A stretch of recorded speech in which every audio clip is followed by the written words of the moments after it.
Good morning, everyone. This is Ian Campbell with Alpha Capital, and today we're going to be going over the 401k enrollment information. Each of you will be getting a series of documents. We're going to be reviewing them today. They'll most likely be coming from Joe or Sandy with these attachments. Today's call, we're going to be going over the online enrollment as well as the paper enrollment process. There'll be both an English version and a Spanish version of both of these. If you have any questions, remember that we are always available to each one of you at Alpha Capital, and also the Record Keeper Retirement Plan Consultants is also available to you to answer any questions. The first document that we've got pulled up on our screen is the online enrollment packet. It is a 14-page document, as you can see from the top here. The first page is going to be a cover page here, and then the second gets into the heart of the first step. The first step for each of you is to go into the 401k provider's website, which is Retirement Plan Consultants, and that website link is there on the middle of your screen. So each of you will go to that website, select online enrollment. After you click online enrollment, it'll ask you for a plan password. Your plan password is going to be J Nelson in all capital letters. Remember, you are putting that in as all capital letters. It is case sensitive. As you're going through those steps, I did want to have you pay attention to the 8th page of this document. It'll actually go through the screenshots and the step-by-step process of completing the online enrollment. So you can use this as a guide to help walk you through each one of those steps. As I mentioned before, that step 1 is to go to this website link here. You'll click online enrollment in the top left corner. It'll then prompt you to putting in that plan password, J Nelson in all capital letters. You'll hit next, and then you'll be prompted putting in some of your contact information and creating a username and password.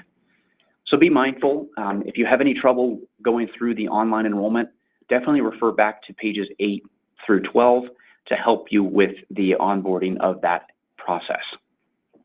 I did want to bring your attention to about halfway through the onboarding of the online enrollment. There'll be a progress bar that will say about 50% complete. There'll be a spot where you'll be selecting investments, as you can see in that top left header, but it'll ask you for what source of money do you want these investments to be allocated to. Just make sure that you are selecting all sources of money as you're going through those steps, and you'll be able to hit next. I've actually wanted to pull up on my screen the actual 401k provider's website, just so you can go and see it and create some familiarity with the website. So I'm going to drag it over on the screen here. For those who would like to do the Spanish version of it, on the right-hand side of that gray box, each of you will be clicking online enrollment, but if you wanted to toggle between English and Spanish, you can see you can click Spanish up in the top right corner. You can click that, and it'll actually translate it and switch the prompt to Spanish as well too. So be mindful that depending on which language you prefer, you can toggle between the two there. Also, the paper enrollment form will be in a Spanish option, and we'll make sure that that's available to each one of you as well. I'm going to hop over to the the paper enrollment form. A Spanish option of this will also become available to you. The next attachment that I'm on is the PDF enrollment book. This is a 55-page document, so be mindful before you hit print, or if you're looking through this, the really relevant pages are pages 2, 3, and 4. That's all. So 2, 3, and 4 are going to be the pages that are most relevant. The enrollment application in the beginning starts out with just contact information, all self-explanatory there. The one thing that is unique to each one of you is going to be your date of hire. So please check and make sure that you've got the accurate date of hire. You will need that while you're doing the online enrollment, but also doing the paper version as well. So you'll fill out the contact information here if you're filling out the paper version. And then this brings us down to the starting of the decisions around participating in the 401k plan. So the first question, there's a series of 4 of them that you'll be answering today or this week. And the first one is, are you going to participate in the plan or not? Hopefully the answer is yes for everybody. If you are going to participate, then you'll select one of these 2 first boxes. So option 1, pre-tax, option 2, Roth. If you don't want to participate in the plan, then this form, this paper form, will actually serve as a waiver for you. You will still need to complete that top section of your personal information. You'll select this third option where it says, I elect not to contribute in the retirement plan at this time. So that waiver will actually be turned back into Joe or Sandy, and they will collect those forms as a waiver. It's just to prove that you've been presented the benefit and they have a copy of you saying no. And this option 3, or I elect not to contribute, is you saying no. It is not a no forever. So if you do say no now, then you will have to wait until July 1 of 2019 to start the plan. There are 2 entry dates into the plan each year. It's January 1 and July 1 of every year. Okay. So depending on if you want to participate or not, we've talked about the waiver. If you do want to participate, then you have a couple options of a contribution type. And those contribution types are in bold and underlined. The first one being a traditional or pre-tax contribution. The second one being a Roth after-tax contribution. And the difference between the two is when the money is taxed or your contributions are taxed. It's either on the inbound in a Roth contribution, or it's taxed on the outbound for a pre-tax or a traditional contribution. So depending on your tax bracket, we tend to see people that are older or in a higher tax bracket, they'll tend to do a pre-tax contribution. Folks that are younger or in a lower tax bracket will tend to do a Roth contribution or after-tax contribution. There is not a perfect answer of what would be best for you because we do not know what tax rates are going to be in 10, 15, 20 years from now.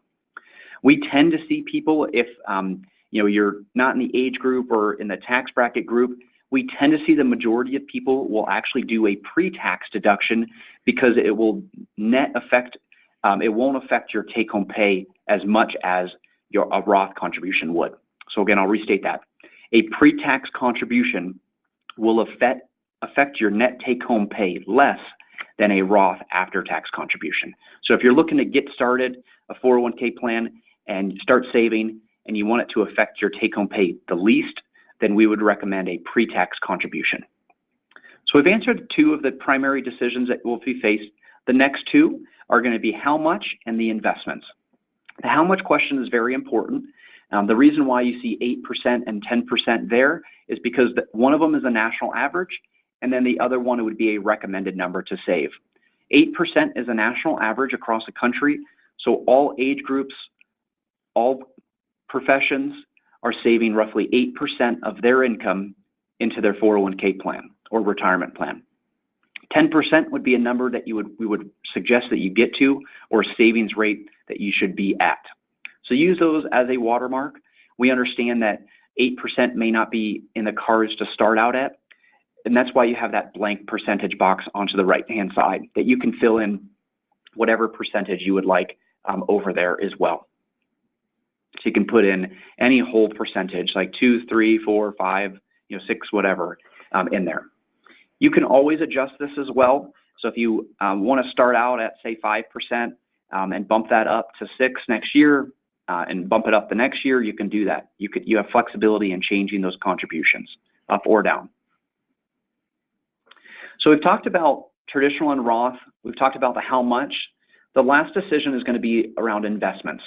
So on the second page of the enrollment form, you'll see a list of about 30 investment choices. You can pick and choose from these.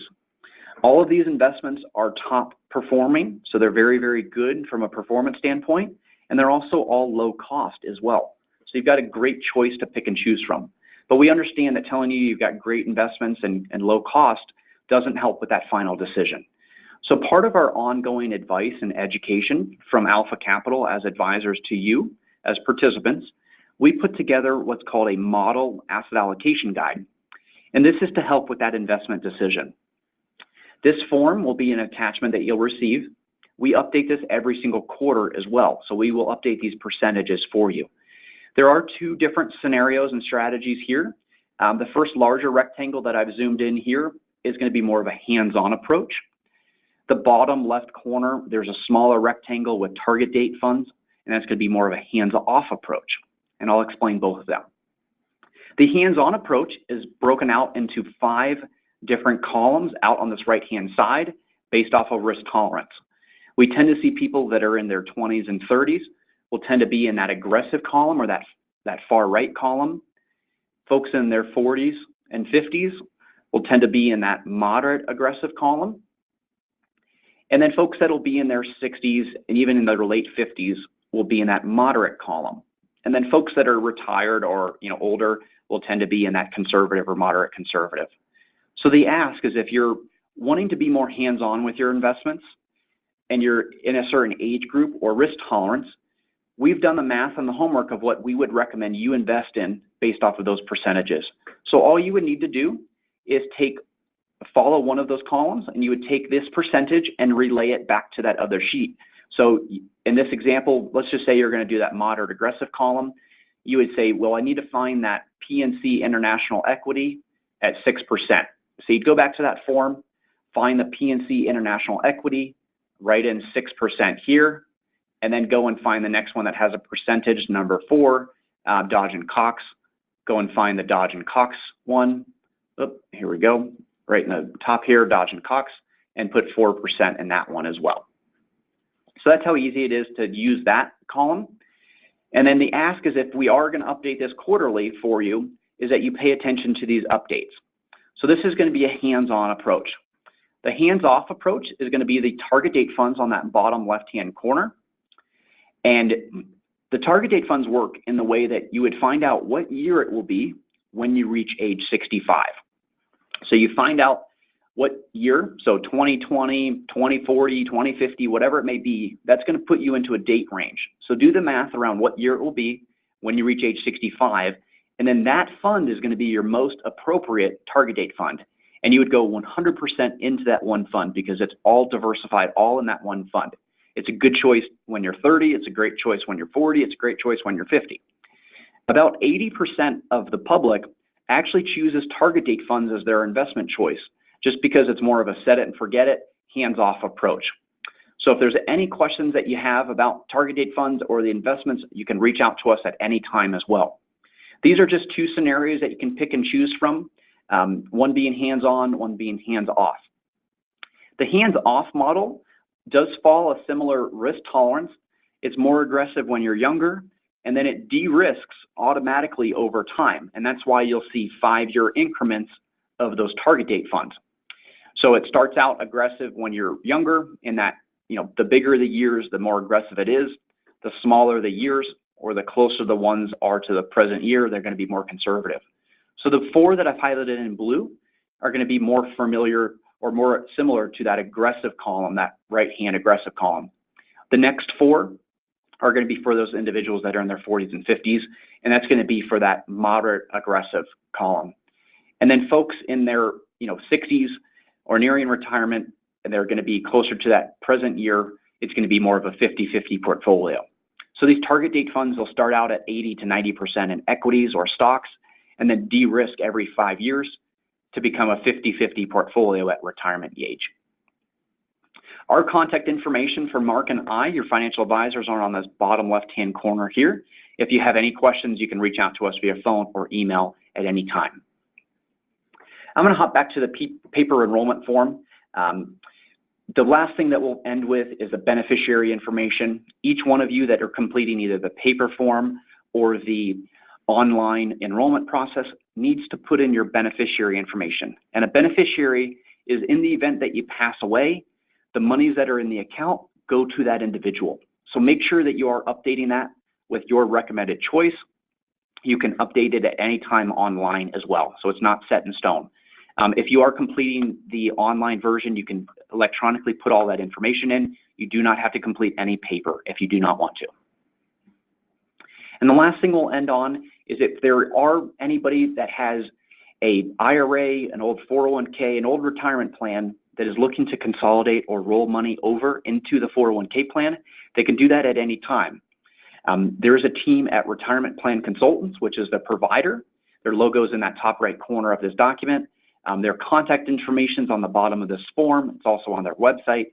You can reach out to Retirement Plan Consultants. There's a gal by the name of Stephanie Wolf, who is our implementation representative, but also will be helping any rollovers that you would have. So if you want to roll over money or consolidate those assets, you can do so. They would have you fill out this form. If you have any questions about that too, we can also help and discuss the options around that as well. This form actually works as a roll out as well. So if you're no longer working with Molly Maids in a year from now, 2 years from now, whatever time frame it may be, the monies that you've put into the account, you can roll those monies out as well. So it really goes and follows you wherever you're working. So be mindful if you're rolling in or rolling out. That is a process that RPC or retirement plan consultants will help you do. But again, I want to thank everybody for your time this morning. If there's any questions that you have, feel free to reach out to us. We will be supplying the paper enrollments, the online enrollments in both English and Spanish to Joe and to Sandy to then provide to you all. Again, hope you have a wonderful day, happy savings, and we look forward to working with each one of you.